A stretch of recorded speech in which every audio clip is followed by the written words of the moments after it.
जोहार, नमस्कार, आदाब। सांस्कृतिक कर्मी पेटेर दाये काज करते करते पिठे जखन हुक लेगे जाए, आमि बीरभूमेर भाषाय बोलছি केमन, যেখানে বুঝতে পারবেন না আমাকে বলবেন।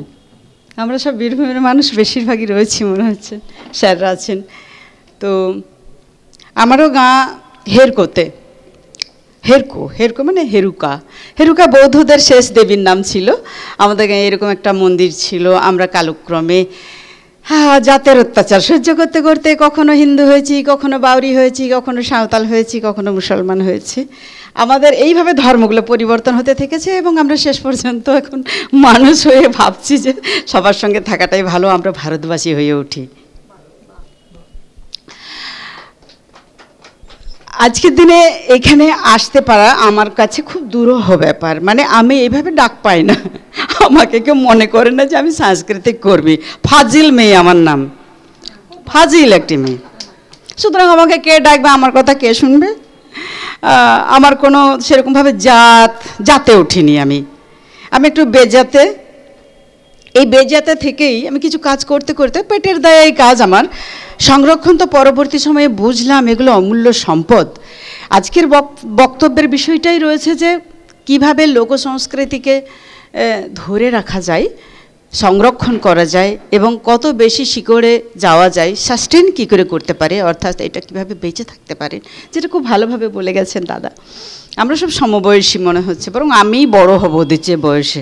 হ্যাঁ, তো যাই হোক, তবু আমাদের শান্তিনিকেতন, আমাদের রবীন্দ্রনাথ, আমাদের অম্লান দত্ত, উনি শিখিয়ে দিয়ে গেছেন দাদা বলবে। হ্যাঁ, সুতরাং আমরা দাদা বলি। তো এই জায়গা থেকেই খুব ভালো, মানে অম্লানদার মতো মানুষকে আমি দাদাই বলতাম। সো আমরা এখানে দাদা ভাই বোনটি, দাদি ফুপু খালা নানি চাচি এইভাবে আর কি বেঁচে থাকি। এগুলো তো আমি একটু লিখতেও শিখে গেছি আর কি, গল্প লিখি, উপন্যাস লিখি, কবিতা লিখি, প্রবন্ধ লিখি। তো সেই জায়গাতে আমার বীরভূমের কথা, আমার মায়ের মুখের কথা, এগুলোই বেশি করে লিখতে থাকি। কেউ বোঝে না যে আমার গল্পটা বলে যে আয়েশা এখনো জাতে ওঠেনি। আমি বলি জাতে উঠলাম আর নাই উঠলাম, আমি লালনের সাথে থাকবো, তাহলেই তো হবে। তো এখানে আমি কথাগুলো বলতে চাইছি যে লোক সংস্কৃতি এর ব্যাখ্যা বর্ণনা এগুলো সব আপনারা জানেন, শিখে গেছেন, অনেক ভালো এর ব্যাখ্যা আপনারা জানেন, এর কাকে বলে এটা জানেন। এতে আমরা কেউ নাম্বার পাবো না। যখন একাডেমিক জায়গায় পৌঁছাবে তখন এগুলোতে নাম্বার আছে, কে কত ভালো ব্যাখ্যা দিতে পারে এগুলো। কিন্তু আমার কাছে লোক সংস্কৃতির অন্যতম ব্যাখ্যা হচ্ছে বেঁচে থাকা, ভালোবাসার সঙ্গে বেঁচে থাকা, আনন্দের সঙ্গে বেঁচে থাকা, সবার সঙ্গে বেঁচে থাকা। শুধু মানুষ নয়, যে কথাটা বলে গেলেন একটু আগেই যে শীতলদা, যে ভালোবাসা মাটির সাথে, ভালোবাসা কেঁচোর সাথে, ভালোবাসা আরশোলার সঙ্গে, ভালোবাসা পিঁপড়ের সঙ্গে, এইগুলো। আবার হুমায়ুন আজাদও বলে গেছেন, ভালো থেকো ফুল মিষ্টি বকুল ভালো থেকো। এই যে জায়গাগুলো, ও সবার জন্য প্রার্থনা করে, মানুষের জন্য প্রার্থনা একা করলে হবে না। আমরা দেখেছি যে করোনা কিভাবে ভয়ঙ্কর হয়ে উঠেছিল, শুধু মানুষ নিজেকে ভালোবেসেছে আর কাউকে ভালোবাসেনি, আর কাউকে বাঁচতে দিতে চায়নি, যার জন্য কিন্তু করোনা বুঝিয়ে দিয়ে গেছে যে একা বাঁচবি, থাক একা।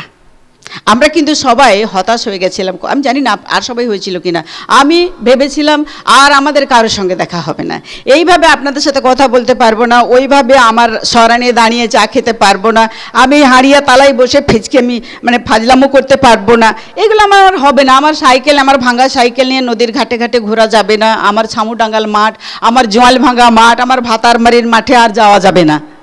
এটা আমি একবার পরিষ্কার ভেবেছিলাম, আর হলো না। কি করলাম রে, একটা ঠিকঠাক কিছুই করলাম না। তখন অঙ্ক কষতে শুরু করলাম যে কি করলাম তাহলে। বিশ্বাস করুন, আমার এটা মনে হয়েছিল যে আর বাঁচবো না, এটাই বোধহয় শেষ দিন চলছে আমাদের কবর হয়ে যাবে। কোন একটা মানুষকে দেখেই মনে হতো এর প্রতি করোনা আছে, অথবা আমাকে দেখে লোক ভাবতো এ তো সব জায়গায় ঘুরে বেড়ায়, এ করোনা নিয়ে এসে গেছে, গ্রামের লোক তুলে ফেলে মারতে চায় আমাকে। এটা প্রত্যেকটি গ্রামেই হয়েছে। আমরা সেই জায়গা থেকে ফিরে এসে দেখলাম যে আবার স্বাভাবিক হয়েছি। আমরা ছোটোবেলায় একটা ভাব সম্প্রসারণ করেছিলাম যে মেঘ দেখে কেউ করিস নে ভয়, আড়ালে তার সূর্য হাসে, শশীর হারা হাসি অন্ধকারেই ফিরে আসে। আমাদেরকে আবার একটা সুন্দর দিন দিয়েছে, কিন্তু এবার কিন্তু ভাবুন, সবাই মিলে ভাবুন যে কি করে আমরা ভালোবাসতে পারি। বিশ্বায়ন এসে গেছে, সেখানে ডিজিটাল ইন্ডিয়া হচ্ছে, সেখানে অনেক কিছু হচ্ছে, আমরা হারিয়ে যাব। কিন্তু বিশ্বাস করুন, এক টুকরো মাটির ভারত যদি থাকে, সেই এক টুকরো মাটির ভারত থেকে কিন্তু আবার যেমন আমাদের থাইয়ের মাংস কেটে যেমন আমাদেরকে বসানো হয় অন্যান্য জায়গায়, আবার থাইয়ের মাংসটা আস্তে আস্তে ঠিক হয়ে যায়, ঠিক তেমনি লোক সংস্কৃতি হচ্ছে এইরকম একটা মাটি, যে মাটিতে মানুষ সব কিছু হারিয়ে দিবে, নিঃস্ব হয়ে যাবে, বসে বসে একটা ভিতর থেকে ডুক করে কাঁদন বেরিয়ে আসবে। আমি দেখেছি ছোটোবেলাতে যখন আমি গ্রামে যেতাম, আমি তো গাঁয়ের মানুষ, গাঁয়ে যখন যেতাম, এই যে আমার চুল কাটা থেকে ভাববেন না আমি কলকাতার, আমার কিন্তু উকুন হয়, আমি সেজন্য কেটে দিয়েছি। হ্যাঁ, তো আর সেই জন্য আমার গাঁয়ের লোক আমাকে পছন্দ করে না, নাই করলি তো নাই করলি, শুদ্ধিকরণে আমি কিন্তু মুসলমান না, আমি কিন্তু চরম বজ্জাত এক মহিলা। আমার গাঁয়ের ভাষায় আমাকে যেভাবে দাদারা জানেন, আমার বীরভূমের দাদারা জানেন, আমাকে কখনো বলতে এ হচ্ছে খ্রিস্টান হয়ে গেছে, আমি একটু বলছি ভিতরে ভিতরে, নিজের দুঃখের কথাটা তো বলতে হবে, অভিজ্ঞতার কথাটা তো বলতে হবে। কখনো বলে খ্রিস্টান হয়ে গেছে, মুসলমানই নাই আর। আমি বললাম বেশ করেছি, খ্রিস্টান হয়েছি তো তোর বাবার কি, আমি বেশ করেছি, বলে আমি আমরা খ্রিস্টান দলেই থাকবো। আবার বলে না না না ও খ্রিস্টান, ওই হিন্দু হয়ে গেছে, এই হিন্দু। আমরা বেশ করেছি, হয়েছে, ঠিক করেছি, আমি হিন্দুর সাথেই থাকবো। আবার বলে এখন ও হিন্দু ও খ্রিস্টান ও মুসলমান তো নয়, পাক্কা সাঁওতাল হয়ে গেছে, একটা সাঁওতাল। আমি বেশ করেছি, হয়েছে, ঠিক করেছি, হয়েছে, আমি সাঁওতালের সঙ্গে থাকবো। আমার মাও মাঝে মাঝে খুব সন্দেহের চোখে আমাকে দেখে, আচ্ছা তুই কি, হ্যাঁ, তা আমি বলি কেন, তুমি চিনতে পারো না, তুমি তো জন্ম দিয়েছো। বলে এমনও আলিক্ষীকে আমি কি করে জন্ম দিলাম, অলক্ষী। তখনই রবীন্দ্রনাথের গান গাই, তা তো লক্ষ্মীরে যদি না পায় তবে অলক্ষ্মীরে পাবো। মা তোমার কপাল কিন্তু খুব ভালো, এর শেষ দিন পর্যন্ত তোমার সাথে এই অলক্ষ্মী থাকবে, কিন্তু তুমি সরস্বতী হয়ে যাও বরং। তো এইভাবে মায়ের সঙ্গে ডিবেট হয় আমার লোক সংস্কৃতি নিয়ে। থাকতে থাকতে গান গেয়ে উঠি। স্যার আপনাকে অনেক বড় নমস্কার, আপনাকে শ্রদ্ধা। আমার আব্বা ছিলেন পীর। পীর মানে দেখানো পীর নয়, মানে অন্য না, ও লুকিয়ে থাকতেন। উনি বিশ্বভারতীর ছাত্র ছিলেন, রথীন্দ্রনাথের সময়কার। বাবা একটা স্পেশাল স্কুল করেছিলেন, আমরা সেই বাবার স্কুলে পড়তাম। আমি একটুখানি বলে দিচ্ছি স্যারকে সামনে দেখে, বাবজিকে সামনে দেখে আমি বলছি যে আমার বাবজি ছিলেন এরকম, যে একবার বাবারে আওরঙ্গজেব, ওই ঘরে জন্মেছি আমি। মানে সাদা সাদা কালো কালো, এর বাইরে কোনো রং হবে না, নো ক্ল্যারিফিকেশন, হ্যাঁ আর না। আদালতে থাকতাম 24 ঘন্টা আমরা। কেন জানেন তো, স্কুলে গেলে বাপ মাস্টার, ওই স্কুলেই যাচ্ছে, আবার স্কুল ছুটি হলে ঘরে দেখছি ওই মাস্টার। এই যে মাস্টার, এই বাবার নাম যে আমরা আব্বাজান বলতাম, তো আমরা ভাবতাম, আমরা সব ভাই বোনরা ভাবতাম যে আব্বাজান হচ্ছে ওর নাম, লোকটার নাম হচ্ছে আব্বাজান। বাবা, এ তো জীবনে ভাবিনি। পরে অনেক পরে আমি যখন লিখলাম ফরিদার সাতকাহনের প্রথম গল্প শালুক ও সুরুধানী, অর্থাৎ আমার মেজদা, এগুলো সবই লোক সংস্কৃতির পার্ট বলছি আমি। আমার মেজদা, ও ছিল শরৎচন্দ্রের মেজদা, হ্যাঁ না কাগজ লেখো যাও এইগুলো করতো আর কি, আর ফেলও করতো ক্লাসে, ফলে ওর নাম শরৎচন্দ্রের মেজদা হয়েছিল। তো ওই মেজদা একবার হাঁসের পালক ধরে, মানে মাগরিবের আজান দিয়েছে, আব্বা নামাজ পড়তে দাঁড়িয়েছে, হাঁস ঢুকেছে ঘরে কল কল করে, মানে বুঝতেই পারছেন আমরা একবারে নাটকের ঘরে জন্মেছি, নাটক হচ্ছে আর কি, পুরো বাস্তব নাটক। সে হাঁস ঢুকছে কল কল কল কর করতে, আমার দাদি ডাকছে আই আই তিতি, কর কর কর, কোন হাঁস আসেনি তাকে ধরে নিয়ে আসছে, মুরগির ছানাকে চিলে নিয়ে চলে গেছে, চিল্লের মুখ থেকে ছাড়িয়ে নিয়ে আসছে, পায়ে ঢেকে রাখছে। একটি মুরগির ছানার কত মূল্য একটা মানুষের কাছে। এই যে করতে করতে এরা বিয়ের গান লিখছে। এখানে আমার ওইটুকু বলে নিই যে আমার ভাই যখন হাঁসের পালক ছিঁড়ল পট পট পট করে, আর হাঁস যখন চিৎকার করছে, ও কী করে সাদা হাঁসের পালক বিক্রি করে একটা কক কিনবে ওই ফেরিওয়ালাদের কাছে, এইটা ওর মাথায় আছে। বাবা নামাজ ভেঙে দিলেন, কি নিষ্ঠুর বাবা, বাবা নেই এখন। তো ও গেল, মেজদাকে ধরলো, আর এখানে ঝুলপিটা ধরলো, আর এই করে তুলে দিল, ঝরঝর ঝরঝর ঝরঝর ঝরঝর ঝরঝর করে রক্ত ঝরতে লাগলো। তারপরে বাবা আবার নামাজে চলে গেলেন। আপনি জানেন এ কাজ কে করেছিল? হ্যাঁ, তো এই গল্পটা আমি শালুক সুরুধানীতে লিখে দিয়েছি, শুধু নাম পাল্টে।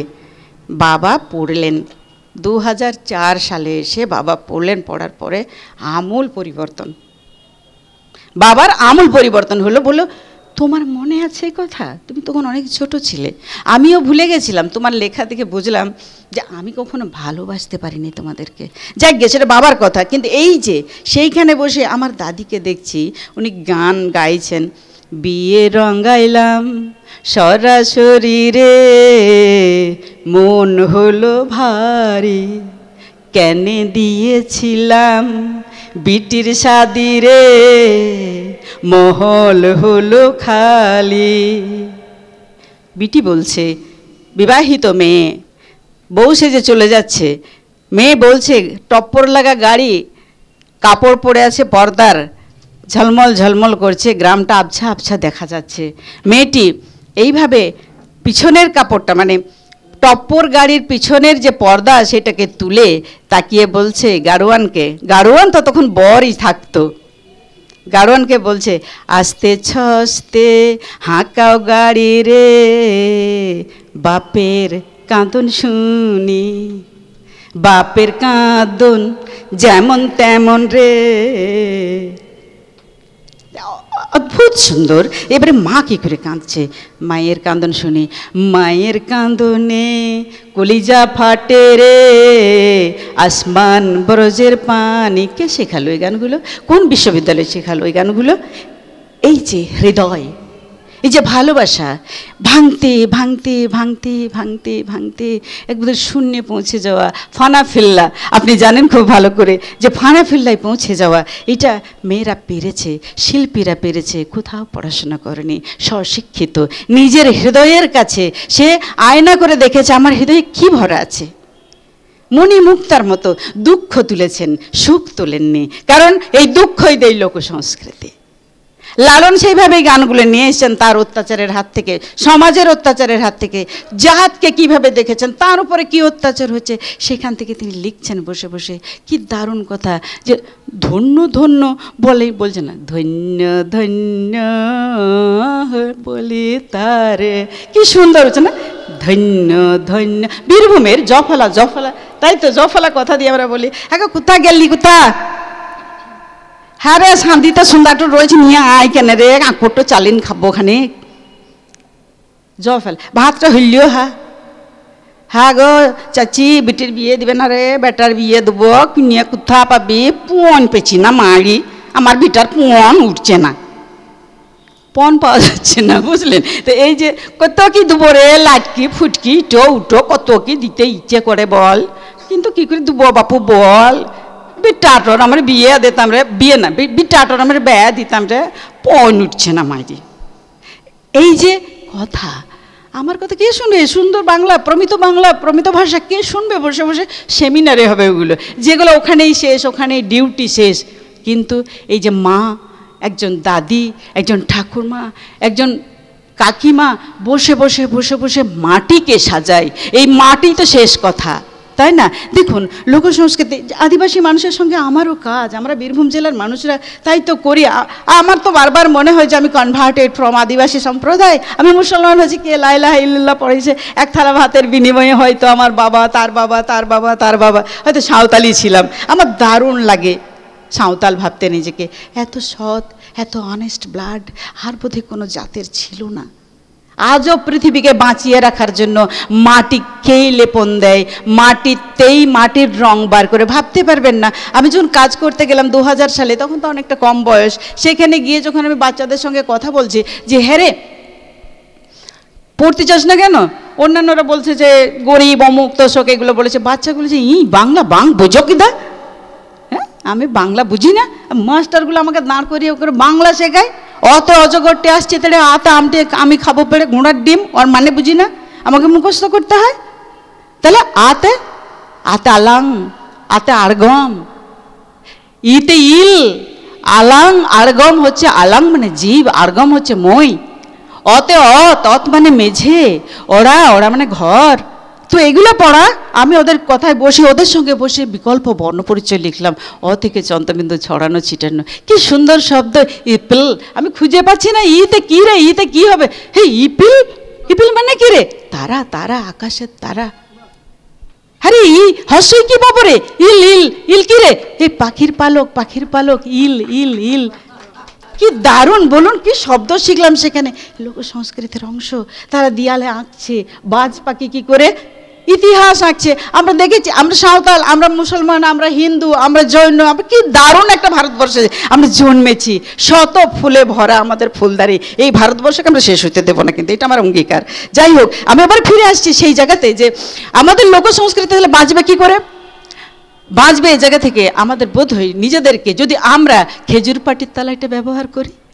যে দাদি বোন তো আমাদের মেয়েগুলো ছেড়ে দিয়েছে, কিন্তু শুনুন, যতদিন সম্মান না দিবেন, ইকো ফেমিনিজমের কথা আমি আবার বলছি, মহিলাকে যদি সম্মান না করেন তাহলে ইউরিয়া মাখা মুড়ি খাবেন। এতদিন পর্যন্ত কিন্তু মারা ভোরবেলায় উঠতেন, বাবারা তো ধান তুলে দিলেন মাঠে, তারপরে মা ধান পাছুড়ছে, ধান থেকে কাকড় বেছে নিচ্ছে, মাটি বেছে নিচ্ছে, ধান ভিজোচ্ছে, 1 সিজে 2 সিজে, বোন এটা মুড়ির চাল করবো গো, এই দেখ তোর ভাই কিন্তু মুড়িতে কাকড় লেগলে না, আমাকে খুব মুখ করবে। মুখ করবে কে বুঝবো বলুন এখানে? তাই তো আমার বীরভূমের কথা, মুখ করবে। তাই আমি বেছে বেছে লিছিল, এই দেবুন এদিকে জ্বালাই না অত করিয়া। আমরা নাতি হয়, লাতি, হ্যাঁ আমরা লাতি হয়। একদিন গেলছি, ও নানি আমি ক্যাথা নিয়ে কাজ করছি, সুজনি ক্যাথা, কি দারুণ সেলাই, কি ভাবনা, অনেক মজার গল্প আছে, ওটা তো বলবো কোনো দিন। তো এই যে সুজনি কাঁথায় সে লিখছে নিজের কথা। পোয়াতি মেয়ে, প্রথম 7 ভাত খেয়ে এসছে, বাল্যবিবাহ তখন 13 বছরের 14 বছরের মেয়েরা সব প্রেগনেন্ট, তাকে 7 মাসে 7 ভাত খাইয়ে বাড়িতে নিয়ে চলে এসছে। মা তাকে কাঁথা বানিয়ে দিয়েছে, সুজনি কাঁথা করছে। সেই প্রেগনেন্ট লেডি, তার সেলাইয়ের ধরন সম্পূর্ণ আলাদা, তার আশা, সে এক্সপেক্ট করে না, আমরা বলে এক্সপেক্টেড তাই বলি না, আমরা আমাদের গ্রামে বলে পা ভারী হলছে। হ্যালো, তোর বউ নাকি পা ভারী, তোর বউ নাকি গা ভারী। হ্যাঁ, তো এই যে শব্দগুলো, পা ভারী, গা ভারী, কি দারুণ শব্দ না? প্রেগনেন্ট লেডি একটা ইংরেজি শিখে নিয়ে বলে দিচ্ছে হয়তো এরকম করে, কিন্তু পোয়াতি বলতে আমাদের কিন্তু মন খারাপ করে বা মনে হয় যে এটা বোধহয় ঠিক শব্দ নয়, কিন্তু ঠিক শব্দ। একটি মা চুপচুপ করে বলছে, তা গা ভারী হয়েছে মানে আরুচ হচ্ছে নাকি? তাহলে আরুচ মানে কিছু খেতে পারছে না, বমি করছে, তাহলে কি 2টো চাল কলাই ভেজে নিয়ে যাবো নাকি? লদির পারলে লদি পেরিয়ে ভাত খোয়াবি, লদি থেকে পেরিয়ে না আসবে, মানে একটা নদী পার করে কোনো এক আত্মীয় ভাত বেঁধে নিয়ে আসবে এই গর্ভবতী মায়ের জন্যে, যে মা আগামী দিন একটা দারুণ সন্তান জন্ম দিবে, যে মারা যাবে না ডেলিভারি হয়ে। আগে তো মাগুলো সব মারাই যেত বেশিরভাগ। তো এই যে লোক সংস্কৃতি কতভাবে ফিরে আসছে। একটি মই দিতে হবে আতর ঘরে, তাই তো, একটি শাবল ফেলে দিতে হবে, কি আসবে না, ডাঙান আসবে, ডাঙান। তখনকার দিনে পৌঁছতে পাই, ছেলেগুলো পৌঁছতে পেয়ে মরে সব টিটেনাসে মারা গেছে। কিন্তু এখনও মনে হয়, এখনও আমাদের ব্যাঙ্গুড়ে আছে আমাদের গ্রামে। সেই ব্যাঙ্গুড়ে মানে হচ্ছে যে বাচ্চাটি মায়ের পেট থেকে মরা জন্মেছে, সেই বাচ্চাটির জানাজা হয় না, হয় না জানাজা, মরা বাচ্চার জানাজা হয় না ইসলাম ধর্মের মতে। তো এই যে মৃত বাচ্চা জন্মালো, তার নাম দিয়ে দিল ব্যাং। এই ব্যাঙের কবর কে দিবে? দাইমা দিবে, নানি দিবে, দাদি দিবে। অন্ধকারে আথলার মধ্যে, মালসার মধ্যে ভরে নিয়ে গিয়ে ছোট্ট গর্ত ঘুরে সেখানে মাটিটা দিয়ে দিবে। এই ব্যাং গুড়েতে সারা রাত ধরে একদম বাচ্চা ছেলেরা ওয়া ওয়া করে কাঁদে। আমরা এখনও ভয় পাই, এমনি সেই যে ছোটোবেলায় ঢুকে যায়। কিন্তু সেখান থেকে দেখো তাবিজ আসছে, কবজ আসছে, ডাক্তার নেই। যেখানে ডাক্তার নেই সেখানে তাবিজ বাঁচিয়ে রাখে। কিন্তু তাবিজই হচ্ছে মনের প্রবল জোর। আমি বলবো না যে এটা কুসংস্কার। তুমি যদি ডাক্তার দিতে না পারো তাহলে তাবিজ কেড়ে নিতে পারবে না, এটা আমার যুক্তি। তুমি যেদিন ডাক্তার দেবে, তুমি যেদিন ভালো খাবার দেবে, তুমি যেদিন পুষ্টিকর খাবার দেবে, সেই দিন আমার কাছ থেকে পিঁপড়ের ডিমটা কেড়ে নেবে। পিঁপড়ের ডিম খেয়েছি বলে তুমি কিন্তু চিল্লামাল্লি করবে না। আমার ভালো লাগে, আমি খেয়েছি, আমি বেঁচে থাকি। তো এই জায়গাগুলো ঠিক আমি এবারে ফিরে যাচ্ছি। তাহলে সংরক্ষণ করব কি করে? সংরক্ষণের তো ধারা অনেক। একটা হচ্ছে যদি কেউ ঝুড়ি পেয়েছে, তালায় কাঁথা বুনে দিল, তাহলে সেটা সংরক্ষণ করার দায় বর্তায় সরকারের কাছে, দায় বর্তায় আমার কাছে, নানি দাদির কাছে। যেমন আজ থেকে 300 বছরের কাঁথা এক নানি এক দাদি সংরক্ষণ করে রেখেছেন। তালায় স্লেট পাটি, অঙ্ক পাটি তালায়, কঠিন তালায় মুসলিম মেয়েরা বোনে। খেজুর পাতাকে চিরে চিরে চিরে চিরে সরু করে, সবুজ করে, লাল করে, তারপরে অঙ্ক পাটি তালায়, মানে 9টা পাতা ডুববে, 3টে পাতা উঠবে, 4টে পাতা ডুববে, 1টা পাতা উঠবে, এই করতে করতে সুন্দর একটি অঙ্ক সংখ্যা তালায় জুড়ে থাকে। এটা কিন্তু সত্যিই কঠিন। এটা পড়াশোনার জন্য কোনো বিশ্ববিদ্যালয়ে পড়েনি, ও করেছে, ও শিক্ষিত। তাহলে এইগুলোকে সংরক্ষণ করবে একটা গ্রুপ। কিন্তু উৎসকে সংরক্ষণ করবে কে?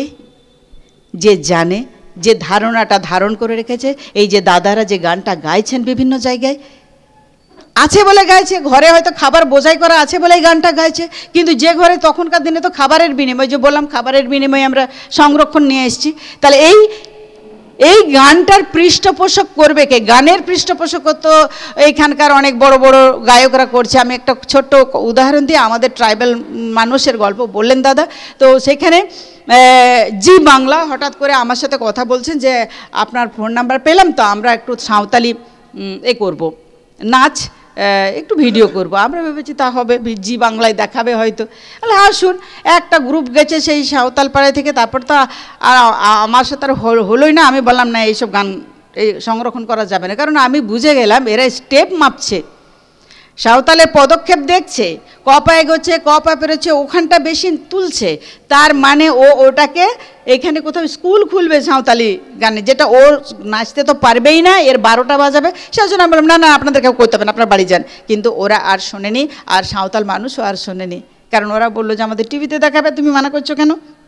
তাই বলে হ্যাঁ তা তো ঠিক, টিভিতে দেখার তো সবারই শখ আছে, তা দেখাও। তোরা 5 দিন জুড়ে করেছে। তারপরে দেখবেন রাসবিহারীর কাছে একটা বড় বোর্ড লাগানো ছিল, সাঁওতালি বোর্ডের নাচ শেখাবার, ঠিক ওরা ওটাই করলো, কিন্তু সাঁওতালগুলো তো কিছু পেল না, যার কাজ সে তো কিছু পেল না, ব্রাত্যজন হয়ে গেল। মানে এক্সপ্লয়টেশন ভিতরের, মানে কি বলবেন, এক্সপ্লয়টেশনের ভিতরে এক্সপ্লয়টেশন। কাঁথা শিল্পী রাষ্ট্রপতি পুরস্কার পাচ্ছে, এটা গল্প উপন্যাস লিখতে পেরেছি বলে এগুলো হয়তো লিখে ফেলছি।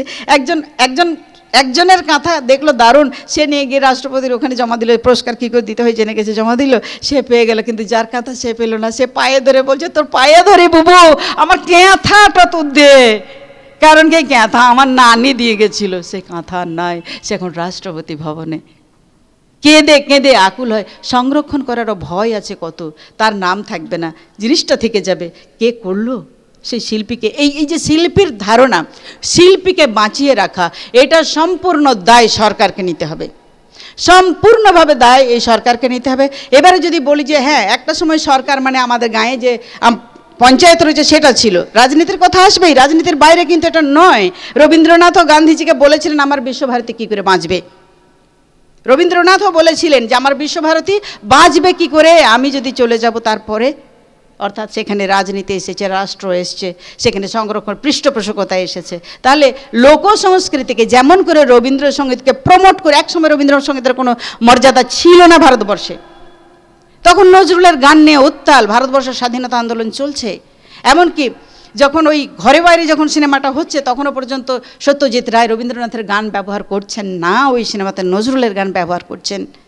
তাহলে আবার দেশ ভাগ হলো, আমরা হিন্দু হলাম, আমরা মুসলমান হলাম, আমরা কি দারুণ দারুণ তকমা পেলাম। তারপরে খুঁজলাম কে হিন্দু কবি আর কে মুসলমান কবি। রবীন্দ্রনাথের গানকে একবারে ঠেসে ঠেসে খাইয়েছে মানুষকে। খাও, রেডিও খাইয়েছে, টেলিভিশন খাইয়েছে, অনুষ্ঠান খাইয়েছে, সরকারি ডিপার্টমেন্ট খেয়েছে। যদি তাই হয়, তাই আজকে আমরা ভালোবাসি যে তুমি নইলে ত্রিভুবনেশ্বর আমার প্রেম হতো যে মিছে। অথবা ঈশ্বর বলছেন যে আমি নইলে তুমি নয়, আমি নইলে আমি বলছি ঈশ্বরকে যে আমি নইলে ত্রিভুবনেশ্বর তোমার প্রেম হতো যে মিছে। 100%। আমি যদি নাই থাকতাম তোমার প্রেমের বর্ণনা কে করতো হে, তোমার পৃথিবী সৃষ্টির বর্ণনা কে করতো হে, এটা একটা। তো যাক, সেটা রবীন্দ্রনাথের কথা অন্য জায়গা। কিন্তু আমি বলছি যে এইটাই দাবিটা আমাদেরকে তুলতে হবে যে যেমন করে তুমি রবীন্দ্রনাথকে চিনিয়েছো, তেমনি করে লোক সংস্কৃতিকে চিনাতে হবে, তেমনি করে সব জায়গায় সিলেবাসে ভরতে হবে যে কি সরকার ছাড়া কেউ সংরক্ষণ করতে পারবে না। আমরা যাই সংরক্ষণ করব, আমাদেরকে কাছে থেকে কিন্তু নোট বাতিলের মতন বাতিল করে দিয়ে কেড়ে নেবে একদিন সব কিছু, আমাদের কাছে থাকবে না কিছু। আজকের দিনে আদিবাসী মানুষ একটা বানাম বানায়, সে কিন্তু কেনে না।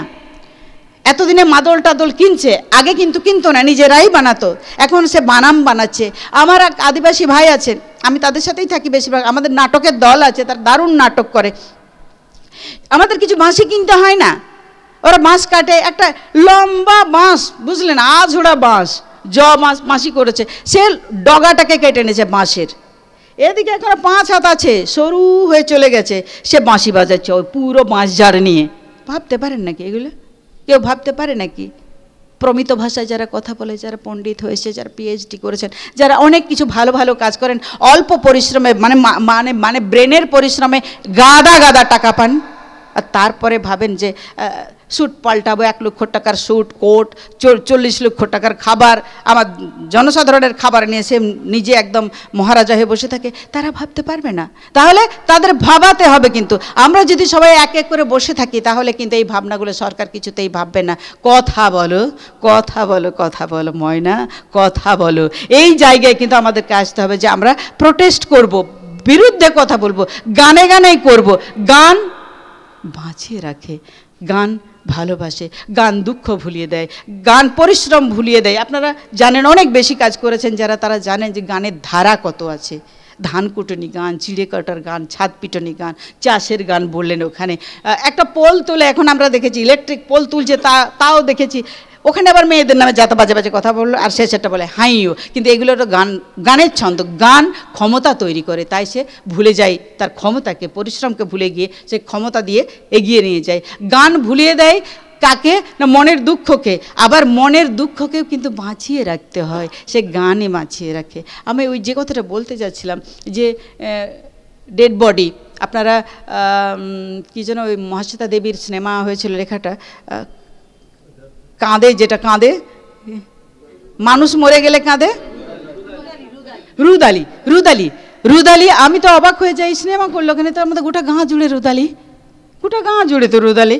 মরে তো একজন, তার ঘরেতে 4টে 5টাই নাহলে মেয়ে থাকবে, কিন্তু ঝাঁকে ঝাঁকে মেয়ে আসে কেন কাঁদতে? মেয়েরা যখন আসে, দূর এখন আর আসেন, এখন কমে গেছে, কারণ গরিবিটা কমে গেছে, গরিবিটা অন্যভাবে কমেছে। গরিবী বেড়েছে অনেক, কিন্তু গরিবী অন্যভাবে কমেছে, খাবারটা আছে বাড়ি। তখন কিন্তু বাড়িতে খাবার থাকতো না, কেউ মারা গেলে সেখানে খাবার হবে। সেই জন্য সম্পর্ক সম্পর্ক সম্পর্ক ধরে এই যে গরিবীর কত ধরন, দল বেঁধে মেয়েরা আসছে, এবং সেখানে পরের একটা কাপড় চেয়ে নিয়ে এসছে। ওর শাড়িটা ঠিক না, একটাই শাড়ি সে পরে, ডেঁড়ে করে পরে, মাঝখানে ছিঁড়ে দিয়ে আবার জয়েন করে পরে, কত রকমের ধরন তার কাছ থেকে শিখতে হবে। সে অন্যের একটা শাড়ি চেয়ে নিয়ে এসছে, দে তো বুবু শাড়িটা, আমি খানিক মোড়াটো দেখে আসি। সে শাড়িটা হাতে করে নিয়ে আসছে, কিন্তু পরে আসছে না। ওই ঢোকার আগে কোনো পুকুরের পাড়ে গিয়ে তার শাড়িটা পরছে, পরে মাথায় কাপড় দিয়ে এসে সে বসলো, কাঁদতে বসলো। এই যে কাঁদা, সে কিন্তু বসেছে কাঁদতে ভাতের বিনিময়ে। সে জানে কাঁদবো, কাঁদার পরে লাস্ট চলে যাবে, সেই সময় সবাই একদম বেহুশ হয়ে যাবে, এবং তারপরে যেটা হবে যে খাবারের ডাক আসবে পারে, সবাই খেয়ে নাও গো। এই সময়টার জন্য অপেক্ষা করা। এই যে রুদালি, এই রুদালির জায়গাটা কিন্তু আমি দেখেছি এখানে। কি বলছে মেয়েটা, 1 চামচের পানি খেয়ে, মানে আগে ছোটোবেলায় মনে তো এরকম করে কাঁদে কেন বিনিয়ে বিনিয়ে, কিন্তু এখন যত দিন গেছে তত আমার মনে হয় এইসব কথাগুলো বলতে গিয়ে, শুনতে গিয়ে, লিখতে গিয়ে চোখে জল এসে যায়। বলছে তার বাবার জন্য, বলছে যে তো দুঃখের গ্রাম তো আমাদের বড় লোকের গ্রাম নয়, দুঃখেরই গ্রাম, মাটির ঘর। এখন তো কি আবাস যেন আছে, তার জন্য একদম মাটি ঘর ভেঙে যাতা হয়েছে। তো সেই মেয়েটি গান গাইছে, মানে কাঁদছে, 1 চামচের পানি খেয়ে আমার দুঃখুনি মা তুমি কত দূরের রাস্তা হাঁটছো।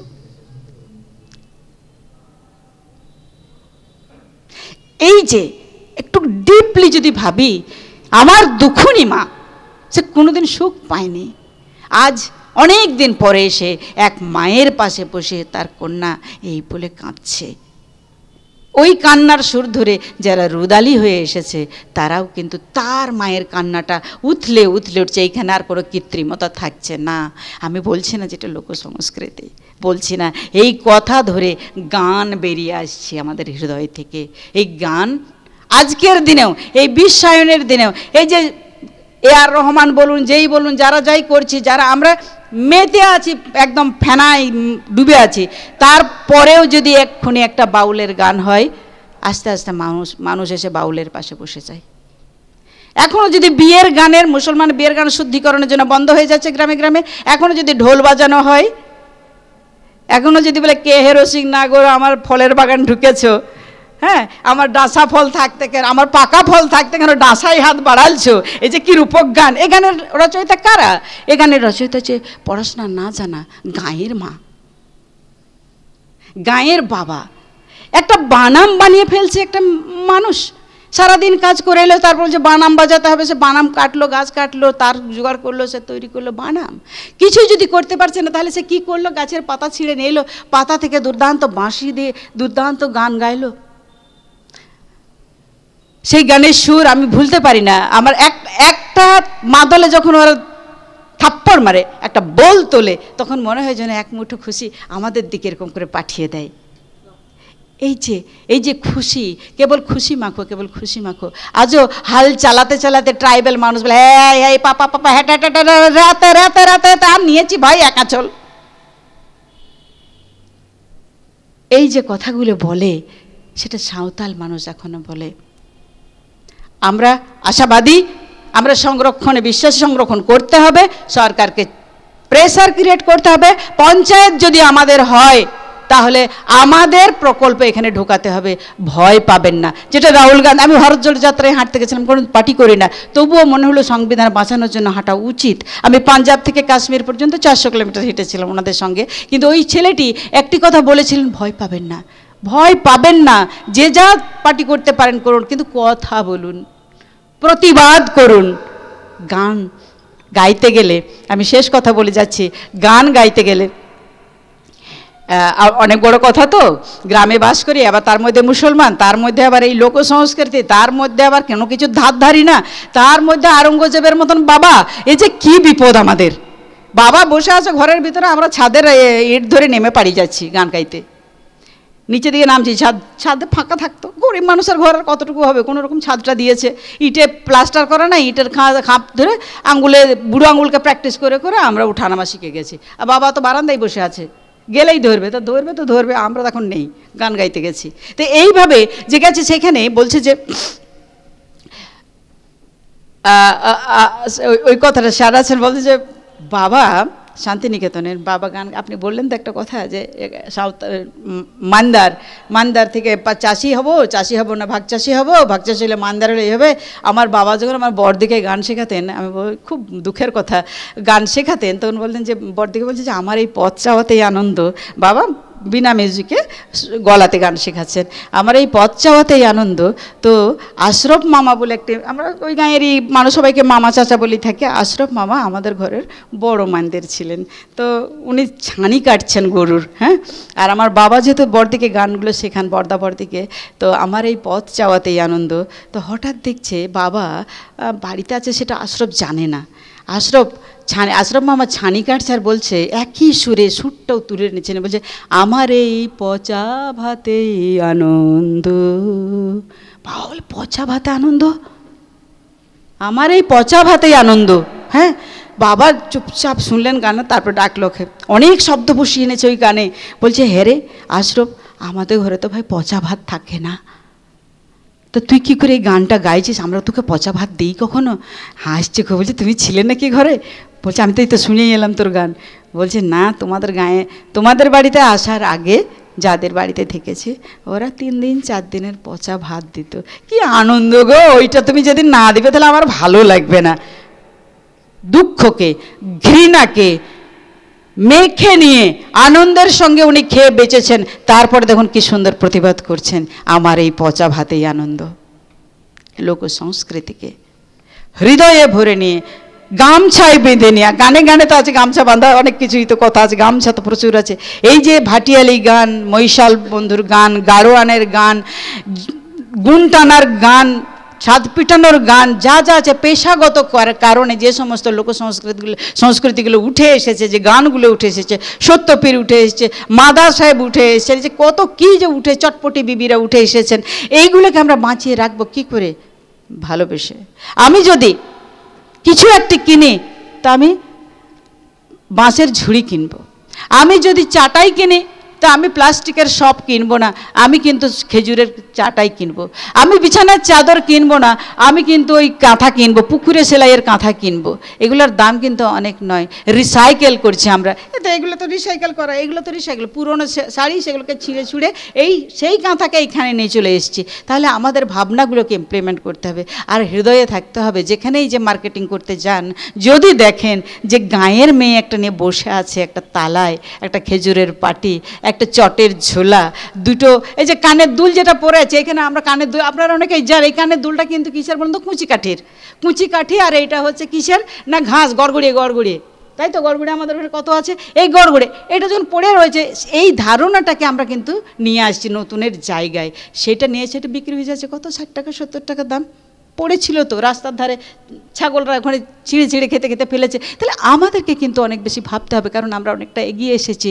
লোক সংস্কৃতি কিন্তু আর সেই পড়াশোনা না জানা, অশিক্ষিতের জায়গা, গরিবের জায়গা, বসবাস আস্তানা সেখানে হলেও সেই আস্তানায় কিন্তু আমরা ঢুকে পড়েছি, বা আমরা আস্তানাটাতে ঝাঁটপাট দিয়ে পরিচ্ছন্নতা করছি। তাহলে কিন্তু আমাদেরকে ধরতে হবে, ধরে রাখতে হবে, আর সরকারকে বাধ্য করতে হবে। কারণ সরকার ভোটের পরেও আলাদা হয়ে যায়। ভোটের আগে বলে কি তুমি আমি সরকার, ভোট পরেও সরকার মানে আমি। এই আমার কথাকে মানে প্রত্যেকের নিজের নিজের হৃদয়ের ভিতরে যে প্রোটেস্ট রয়েছে সেটাকে বার করে নিয়ে বলতে হবে কি, লোক সংস্কৃতি সমান ভারতবর্ষ, লোক সংস্কৃতি সমান ভাইয়ে ভাইয়ে, ভাই বোনে, বনে বনে মেলবন্ধন। লোক সংস্কৃতি মানে প্রকৃতির সঙ্গে, নদীর সঙ্গে, পাহাড়ের সঙ্গে, মাটির সঙ্গে, বনের সঙ্গে, বনানীর সঙ্গে, ফুল পাখি পাতার সঙ্গে, লতার সঙ্গে আমাদের ভালোবাসা। এই ভালোবাসাকে আমরা শেষ করতে দেব না, আমরা ধরে রাখবো। ধন্যবাদ, সবাই ভালো থাকুন। জোহার।